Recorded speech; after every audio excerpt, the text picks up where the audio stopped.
Okay, so we're going to do the second part or a second day on adding and subtracting polynomials. All right, this is a concept that we have to be sure we're very solid with and understand how to, group up like terms, how to handle the parentheses, when you can drop them, when you cannot.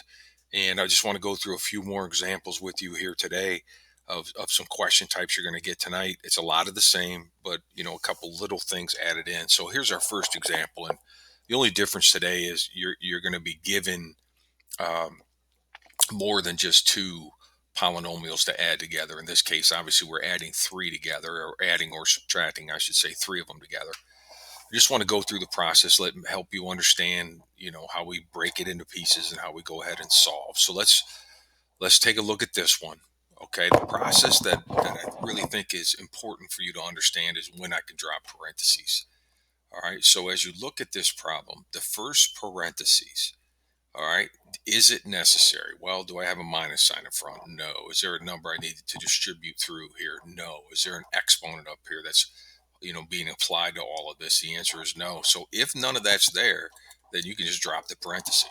And by dropping the parenthesis, now I'm going to be able to combine with other like terms.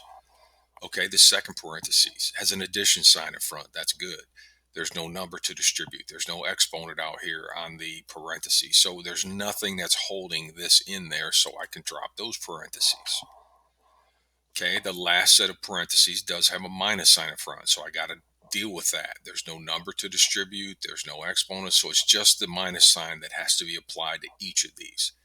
And basically, I'm going to take the minus sign of each of these terms. So the first step would be minus c squared, and then minus 5c.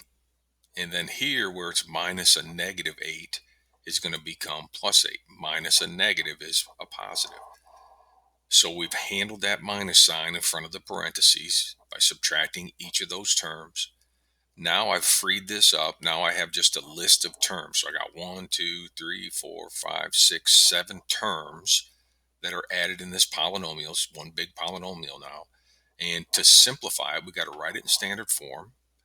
And we want to group up like terms. So here we go. Start with your highest degree, which is 2. So 3c squared minus, really that's a 1c squared. So 3 and negative 1 would be 2c squared. Okay, so I'm taking care of my highest degree. Now go down a degree. That's to the c, right? So now I got 4c and negative 5c. So 4 plus negative 5 is negative 1. That's negative 1c, which I'm just going to write minus c. So now I'm taking care of my c terms. And now it's on to the constants. They always come last because they have no degree. All right, so I got 3 constant terms, negative 7, 7, and 8. Negative 7 and 7 is 0. 0 plus 8 is 8. So now I've taken care of all of the terms I had up here, have all been combined and brought down to the answer, and the answer is now written in standard form. So when you add these 3 together, you wind up with this simplified answer. Okay, let's do another. So again, I have 3 different polynomials being put together, and all by subtraction.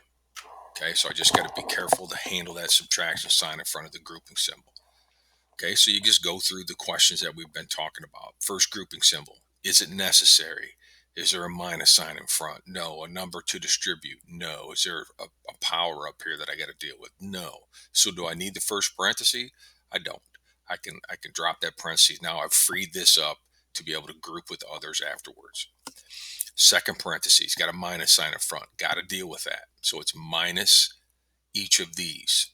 Okay, so minus 4n squared, and then minus a negative 5n is plus 5n. Next parenthesis, the last one here, got a minus sign in front again. So I've got to apply the minus sign to each of these terms to be able to drop the parenthesis. So minus negative 4n cubed becomes plus 4n cubed. Minus 3n squared is going to be minus 3n squared. Minus 9n is going to be minus 9n. Minus negative 4 becomes plus 4. Okay, so now I've rewritten these 3 polynomials, that have been subtracted from each other. I've rewritten them as just a list here of terms. I got 1, 2, 3, 4, 5, 6, 7, 8, 9 terms. Okay, these 9 terms now I need to group up the like terms and I need to write them in standard form. So you start with the highest degree. So I got my 3n cubed and my 4n cubed. Those two are going to go together. I got 3n cubed and another 4n cubes. I got 7n cubes. Okay, so we've taken care of our highest degree. Go down to things to the second power now. Negative 4n squared and negative 3n squared. Negative 4, negative 3, negative 7n squared. So I've combined those like terms and now they're gone. They became this. Okay, go down to the next term. Well, I got 3n terms. I got positive 3n, positive 5n, negative 9n. I need to put them all together. So 3n and 5n is 8n. 8n and negative 9n would be negative 1n, which is just negative n. Okay, done with my n's. Last thing are constants. How many constants? I got a negative 10 and a positive 4. Negative 10, positive 4 is negative 6. Done with my constants.